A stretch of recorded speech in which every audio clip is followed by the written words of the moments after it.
Oi, eu sou a Clara e eu falo de livros. Às vezes eu também falo de fotografia. E hoje eu quero misturar as duas coisas e te mostrar o livro mais bonito que eu tenho aqui. Pelo menos é o livro que eu considero o mais bonito que eu tenho aqui. Ele se chama A Jornada é o Destino e é um diário de um cara que morreu. Esse é o Dan Eldon. E eu vou te explicar nesse vídeo porque o diário dele é tão importante. Eu gosto muito de fotografia, principalmente de fotojornalismo. Eu sou fotógrafa no meu tempo livre, mas eu não sou fotojornalista, o que eu gostaria de ser. Trabalhar ou com fotojornalismo ou com fotografia documental. O meu fotógrafo favorito, por exemplo, é o Sebastião Salgado, e eu faria um vídeo só para ele, considerando ainda que ele morreu recentemente, como uma homenagem, contando também a história dele. E ele é o meu fotógrafo favorito, não apenas pelas fotografias dele, que já são maravilhosas, mas também pela trajetória dele, por quem ele foi. Da mesma forma, eu gosto muito da Cláudia Andujar, que também tem uma trajetória maravilhosa, que lutou e fotografou aquilo que ela acreditava durante toda a sua vida, assim como Dan Eldon. Dan Eldon nasceu em 1970 na Inglaterra, mas se mudou muito cedo para o Quênia junto com os pais, para morar em Nairobi. Sua mãe era artista plástica, então ele sempre teve contato com as artes, mas ele se aprofundou mais nesse mundo das colagens, que é do que o seu diário é feito, quando ele foi estudar numa escola só para garotos britânicos. Nessa escola, ele não conseguiu se adaptar, ele não se dava bem com os colegas,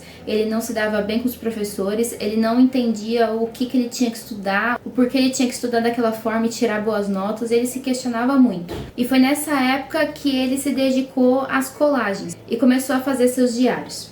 Os seus diários são uma junção de fotografias com recortes, com escritos, que a gente não entende nada, porque tudo foi feito apenas para ele entender. Eu posso pegar qualquer uma dessas páginas que vai ter algo escrito e vai ter algo colado por cima, como essa, por exemplo.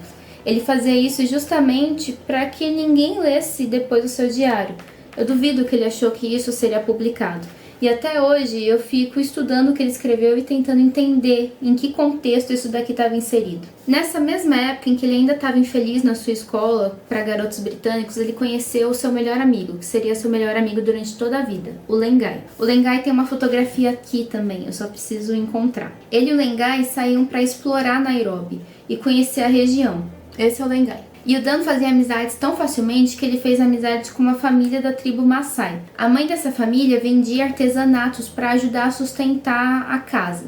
E ele começou a vender os artesanatos dessa mulher para conseguir ajudar eles, ao ponto de levar para a escola e fazer com que seus colegas comprassem. Ele ficou tão próximo da família que ele foi inserido nos rituais Maasai e ganhou um nome específico para ele, que se chamava Aquele que Ri. Ele tinha muito esse contato fácil com as pessoas e uma vontade de ajudar. Quando ele convenceu seus pais de trocarem ele de escola, ele foi matriculado numa escola em que haviam estudantes de 40 nacionalidades diferentes, e lá ele se destacou. Ele ficou muito mais feliz com a forma como ele era ensinado, ele se tornou representante de turma e ele inclusive ajudou uma garota que não tinha condições de fazer uma cirurgia do coração que ela precisava a fazer essa cirurgia. Como ele juntou dinheiro? Ele arrecadou dinheiro, cerca de $5.000, e ela conseguiu fazer a sua cirurgia. Infelizmente ela morreu por negligência médica e ele ficou muito mal com isso.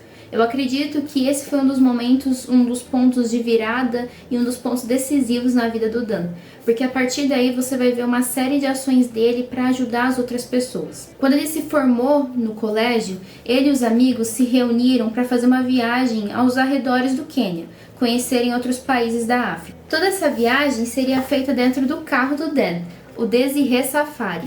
O carro se chamava Desiree. Tem uma foto do carro aqui também.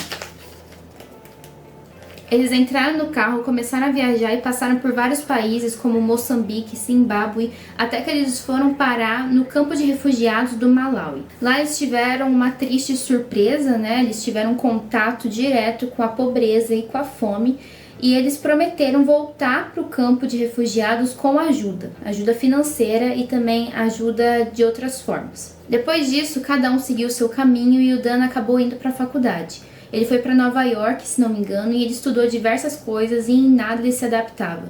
Ele estudou literatura, filosofia, inclusive japonês, e nada lhe dava certo. Então, nas férias da faculdade, de um desses tantos cursos no qual ele se inscreveu, ele voltou para o Quênia e resolveu que estava na hora de fazer a viagem para o campo de refugiados do Malawi. Foi nesse momento que ele reuniu seus amigos, que inclusive estão aqui, tem foto dessas pessoas aqui, eu vou mostrar para vocês. Esses daqui fizeram a viagem para o campo de refugiados do Malawi, e se você reparar bem, você vê o Christopher Nolan aqui.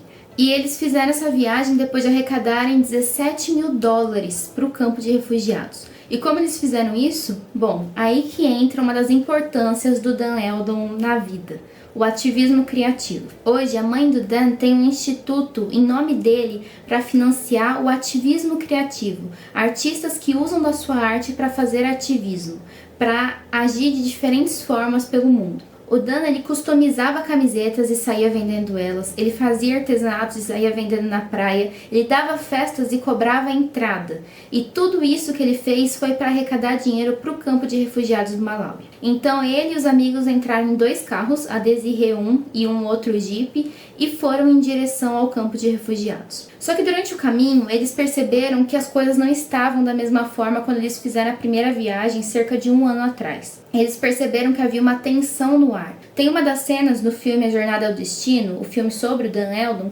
que ele sai do carro, do teto solar do carro, para tirar umas fotografias. E um dos guardas que está cercando o local começa a puxar a câmera dele. A partir daí você já consegue perceber que alguma coisa estava errada ali. O Dan começou a fotografar quando ele era bem jovem, aos 14 anos mais ou menos. E a sua mãe, que era uma freelancer num jornal, começou a mandar as fotos dele pro jornal, pro editor ver se valia a pena. E ele já tinha sido publicado nessa época. Então é claro que nessa viagem que ele estava fazendo, ele também levava a câmera dele e queria fotografar tudo. A câmera se tornou uma parte muito importante para os seus diários, porque você pode ver que as colagens, em grande parte, são feitas por fotografias. Nessa viagem para o campo de refugiados, inclusive, eles tiveram que dormir dentro de cadeias para evitar serem roubados. Mas quando eles chegaram lá, eles conseguiram doar os $17 mil, ainda doaram o segundo carro deles, levaram cobertores e conseguiram fundar 2 poços de água potável para esse pessoal. Mas, como eu falei, havia uma tensão no ar e todo mundo estava se sentindo inseguro.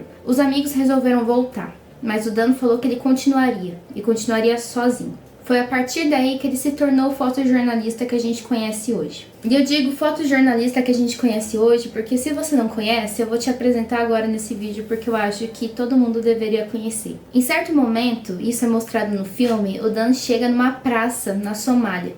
E ele tá fotografando a multidão sem nem saber o que tá acontecendo, mas aparentemente tá acontecendo uma manifestação ali. Ele encontra com algumas outras pessoas que estão fotografando, jornalistas, e questiona o que tá acontecendo. E eles sim explicam que, na verdade, estourou uma guerra civil, e agora a Somália tá em guerra civil. Eles são jornalistas da Reuters, da maior agência de fotojornalismo do mundo. E ele acaba se unindo a esse pessoal como se ele fosse um fotógrafo independente, sem nem saber como ele deve agir numa situação de tensão como a guerra. Aos poucos, esses jornalistas e fotojornalistas, vendo que ele tem talento, começam a enviar suas fotografias para os editores da Reuters. E em pouco tempo, as fotografias do Dan são publicadas ao redor do mundo e ele se torna o fotojornalista mais jovem da história da agência. Uma das características da sua fotografia, e também dele, é algo que o Robert Capa, o pai do fotojornalismo, sempre falou. Se a sua fotografia não está boa o bastante, é porque você não está perto o suficiente. O Dan sempre ficava muito perto dos seus assuntos. Ele fazia amizade fácil com as pessoas, ele fazia amizade com bandidos, as pessoas de alguma forma passavam a confiar nele. Mas ele também conseguia ser bem irresponsável e correr riscos simplesmente para tirar uma foto. E é por conta disso, dessa proximidade tão grande, que as suas fotografias eram tão boas e foram tão reconhecidas. Só que conforme o tempo foi passando, ele ia e voltava para casa, no Quênia, ia para a guerra, voltava para casa, e ele começou a questionar o estilo de vida que a sua família levava. Afinal, a sua família era uma família abastada, e afinal ele tinha visto muita coisa na guerra, inclusive a fome. Crianças passando fome. Ele começou a ter uma rachadura aí com a família, e toda vez que a mãe dele ligava para ele perguntando se ele não ia voltar para casa, ele dizia que não, que seu trabalho ainda não tinha terminado e que ele precisava continuar na guerra. Ele nunca parou de fazer seus diários. Eu entendo que eles eram também como uma rota de fuga para ele. Seus diários eram pastas gigantes pastas em que ele colocava qualquer coisa, porque você pode ver aqui, por exemplo, que é uma moeda. Então, ele ainda tinha relevo. E o que eu acho interessante desse livro é que toda vez que eu abro ele, eu encontro uma página nova que eu não tinha visto ainda. Por mais que eu já tenha remexido nisso daqui 300 mil vezes. Por mais que eu já tenha tentado entender isso daqui muitas e muitas vezes, eu nunca entendi. Nesse diário, ele também registrou toda a passagem do tempo dele. A gente tem uma série de fotos aqui, 3x4, que mostra ele desde 1981 até 1991, ou seja, 10 anos na guerra. Se você olhar bem, você consegue perceber que no início ele estava sorrindo e no final ele já está muito mais sério. A questão é que o Dan foi cansando com o tempo. Ele já não conseguia mais aguentar o que ele via e finalmente ele decidiu que ele iria embora. Ele ligou para Reuters e falou que precisavam mandar alguém para substituir ele porque ele ia embora. Ele ia para casa e ia deixar a guerra. Então, no dia 12 de julho de 1993, há 33 anos de hoje, ele já estava com suas malas prontas para ir embora quando uma bomba caiu em cima de uma mesquita. Houve esse atentado, ninguém sabia exatamente quem tinha lançado essa bomba, mas ele decidiu que ele iria até lá fotografar pela última vez. E realmente foi a última vez de todas. Dan Eldon, Ross Maina, que era o responsável por substituí-lo, tinha acabado de chegar, Anthony Macaria, que tinha apenas 21 anos, e Mohammed Shafee, os 4 da agência Reuters, mais Hansi Kraus, da Associated Press, se direcionaram ao local do atentado. O local era uma mesquita. Quem tinha jogado aquela bomba foi a Marinha Americana, justificando que ali estava o general Aidid fazendo uma reunião. O general Aidid não estava lá. Só tinha uma série de homens fazendo orações porque era uma mesquita. Pessoas inocentes. Quando eles chegaram no local, eles não levantaram as suas câmeras porque eles sabiam que era uma situação delicada. Eles viram muita gente chorando, muitas pessoas mortas e eles só observaram o ambiente e começaram a andar por lá antes de fotografar qualquer coisa. Mas as pessoas olharam para eles e essas pessoas de quem o Dan tinha se aproximado tanto acharam que eles eram americanos, por serem da imprensa. Quando as pessoas começaram a se aproximar, eles entenderam que eles estavam em perigo e assim eles saíram correndo. Eles se perderam, cada um foi para um canto e o único sobrevivente foi o Mohammed Shafee, que conseguiu pular num carro e começou a rezar o Alcorão. Ele disse que o Alcorão salvou ele porque provavelmente entenderam que ele era da região.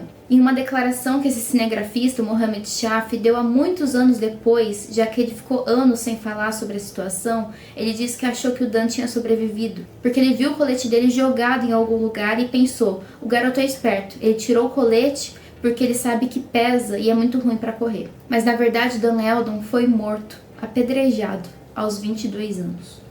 Quando eu soube dessa história, eu fiquei muito emocionada, porque uma pessoa de 22 anos morreu de uma forma tão desesperadora, mas ao mesmo tempo fez tanta coisa em sua vida, com tanta pressa, como se soubesse que morreria cedo. O Dan Eldon fez coisas em 22 anos que muita gente não faz em 80. E mesmo depois de morto, ele deixou o seu legado, seja pela sua fotografia que correu o mundo, que mostrou a situação real de um país em guerra civil, um país sofrendo por atentados de outros, como dos Estados Unidos, seja então pelo seu ativismo criativo, que se tornou uma fundação graças à mãe dele e que hoje incentiva e patrocina outros artistas e ativistas a fazerem o mesmo. A Kate Eldon, a mãe do Dan, foi a responsável por manter o seu legado vivo. Ela publicou seus diários, ela produziu o filme que conta sua história e ela fundou o Instituto de Ativismo Criativo Dan Eldon. E quando a gente olha os diários dele, pelo menos esse, a gente vê que tem muitas coisas misturadas aqui. Existem cenas felizes de viagens com os amigos e em alguma outra página a gente tem cenas de guerra. Eu acho que isso traduz um pouco do que era a vida do Dan Eldon e de como era a sua cabeça também, que foi se desgastando com as cenas que ele via. Inicialmente ele era só um menino rico que se preocupava com os outros e que queria ajudar e que estava muito ligado a artes e tinha muita curiosidade. E por isso se aproximava tanto das pessoas e fotografava elas. E depois ele se tornou um menino rico que viu que o mundo não era tão rico quanto ele e que muita gente sofria, o que era inimaginável para ele. E no final do filme, a última cena termina com uma frase que ele mesmo escreveu. E ela diz muito sobre o que ele acreditava e como ele continuaria explorando a vida, mesmo depois de morto. Nessa frase ele diz que a morte é apenas o horizonte, e o horizonte é apenas a extensão do que você pode ver. Ou seja, há muito mais coisa depois desse horizonte. Não é porque você não vê que não existe. E é por isso que esse livro é o livro mais bonito que eu tenho aqui. Pela história que ele carrega, por saber que ele foi escrito por alguém real, que teve uma vida incrível e que até hoje deixa segredos nos seus escritos que eu não entendo e que eu ainda quero entender. Então quem sabe eu não faça mais vídeos tentando desvendar o que está escrito aqui. E hoje faz 33 anos que Dan Eldon morreu.